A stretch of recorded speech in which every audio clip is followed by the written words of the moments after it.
भोटे माछा चाहिँ अलि धेरै पैदा छ।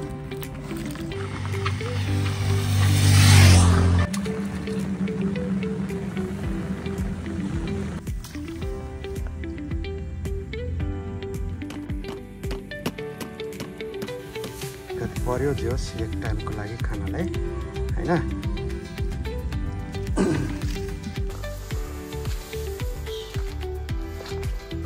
हेर्नुहोस् यो चाहिँ धिमर हो माछा मार्ने। यसलाई छोची भन्छन् है। यताबाट माछा बस्छन्। यस्तो राम्रो तरिकाले बनाएको हुन्छ कि त्यसमा माछा पस्यो भने फेरि निस्किँदैन। पाम माछा, सिद्रा माछा, बोटे माछा, अरू के माछा जस यो पाल जत्रो छ छिर्न सक्छन्। Only in going, out going चाहिँ हुँदैन। बस जाने मात्र, भित्र चाहिँ पछि बाहिर निस्किन पाउँदैन। यो यस्तो हुन्छ। यहाँबाट माछा पारिसकेपछि यहाँबाट चाहिँ सर्लक्क यसरी ढल्काएर निकाल्ने हुन्छ। यो धिमर मेरो बुवा बनाउनु भएको छ र यो धिमर बनाउनलाई 1-2 हप्ता जति लाग्छ। विशेष गरी राम्रो खाले यो पाकेको अथवा छिपेको बाँसले बनाउनु पर्छ ताकि धेरै दिनसम्म जाओस्।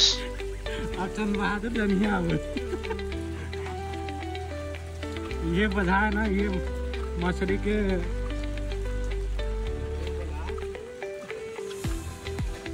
थारू भाषा में धिमर कहे ना। अब जातिंगा अब राही हमें निकल बढ़िया। अब लगभग 15-20 मिनट में हमें धिमर लगाए वाला ठाव में पुग जाएगी। अब फिर से हम आप लोगों के अपडेट करब।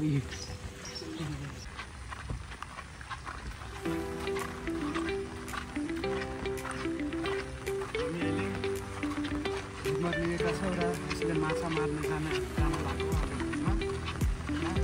अहिले हाम्रो हाकिम साहब एक भिडियो रिकर्डिङ गर्दै हुनुहुन्छ। उहाँलाई देशी माछा होइन सानो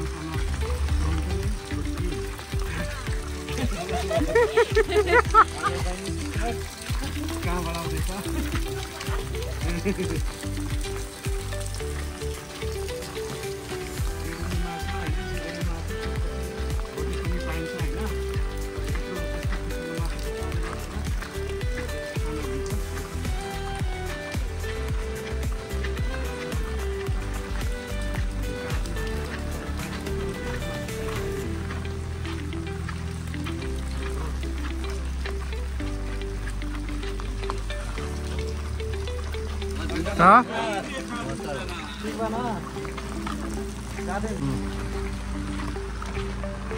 उहाँको भाइ पनि त्यहाँ छाना यो कुलोमा लगाएको छ होइन। अहिले हामी महेन्द्र आयोमा आइसकेका छौँ। भाइ चाहिँ उता हामीले त्यो जाली लगाएको छ। भोटे माछा पाइरहेको छ। यहाँ आज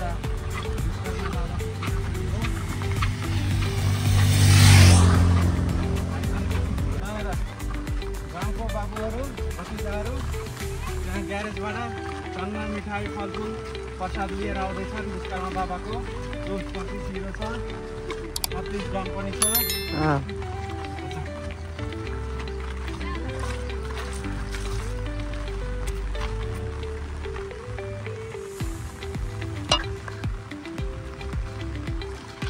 यो अहिले हामी महेन्द्र हाइवेमा आइसकेका छौँ। पहिला 2 लेनको थियो, अहिले हेर्नुहोस् कति फरक भएको छ। सम्पूर्ण पनि 4 लेनको भइसक्यो।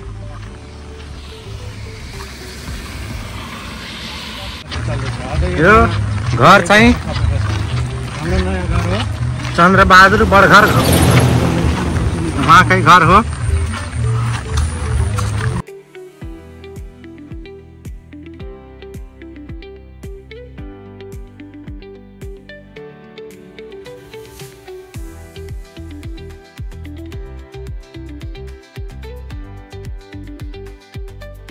हाम्रो साइन रेसिमगाको हाकिम साहबलाई धेरै धेरै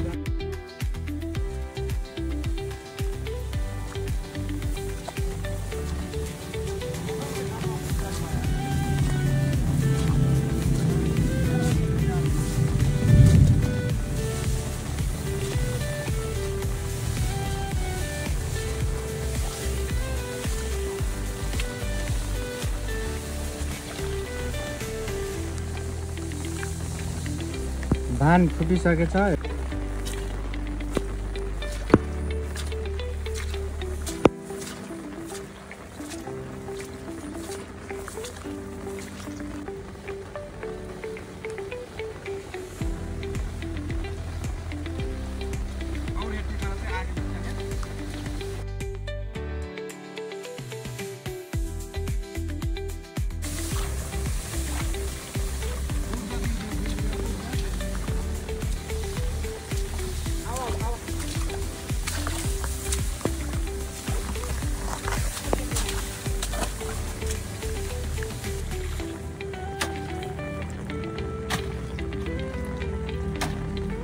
ल अब भीमर लगाउने प्रक्रिया सुरु भइसकेको छ। अब चाहिँ खन्ने प्रक्रियामा के कति खन्दा जसरी हामीले जग बसाल्नलाई लेखाजोखा गरेर खन्ने गरिन्छ त्यसरी नै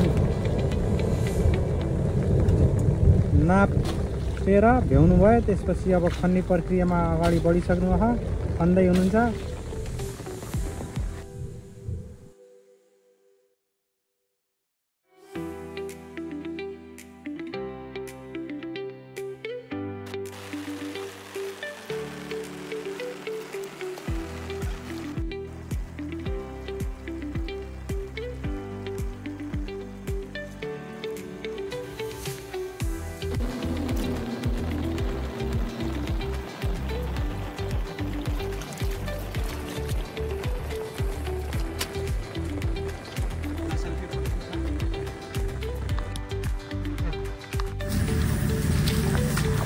माछा लिन गइरहेको छु। जुन हिजो भीमर लगाएका थिए त्यही आज माछा मार्न हेरौँ कतिको माछा परेको छ।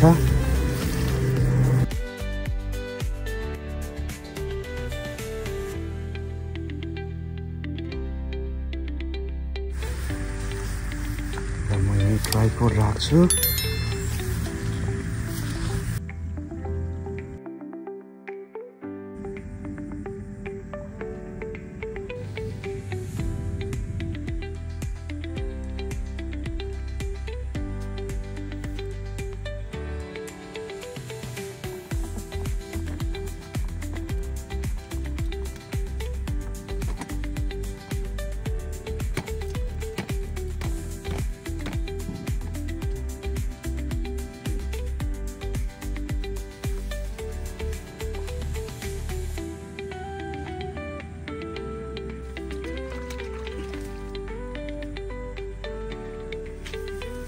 साथीहरु यति मात्रै माछा छ। आज त गरेको थिएन यति पनि पर्छ होला माछा, तर अलिकति पर्यो। जोस् एक टाइमको लागि खानालाई मेहनत जति मेहनत गरियो हिजो पानीमा भिजी त्यस्तो त माछा आएन।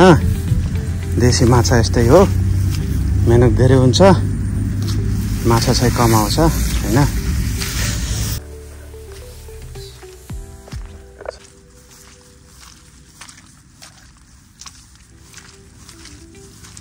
अर्को दिमरको माछा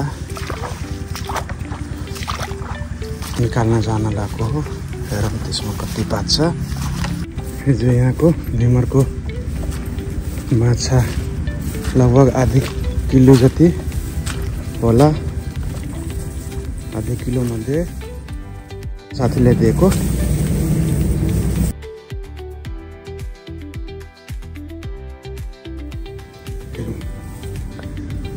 धान पनि हाम्रो पाकेन लागिसकेछ। एउटा धान यो बासमती चामल भन्दा अलि सानो छ।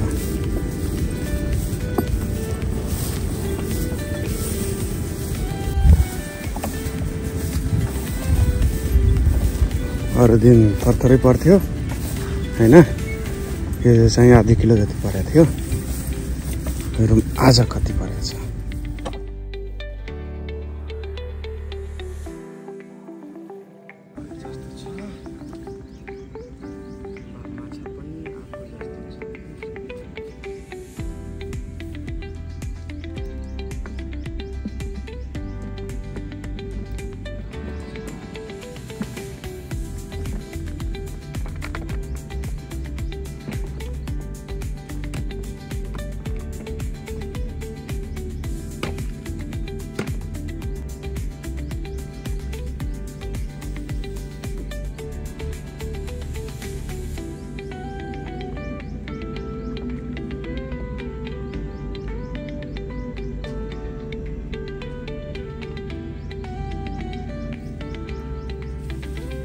ल हेर्नुहोस् साथी, यसमा भोटी माछा चाहिँ अलि धेरै परिरहेछ। आधै किलोभन्दा भर्ता भइसक्यो है। अब यो सानो भोटी माछा चाहिँ पोखरीमा लगेर छोडिदिने। त्यसपछि त्यो ठुलो भएपछि अनि फेरि त्यसलाई पनि खान मिल्छ। ल साथीहरू, आजको लागि यति नै हो।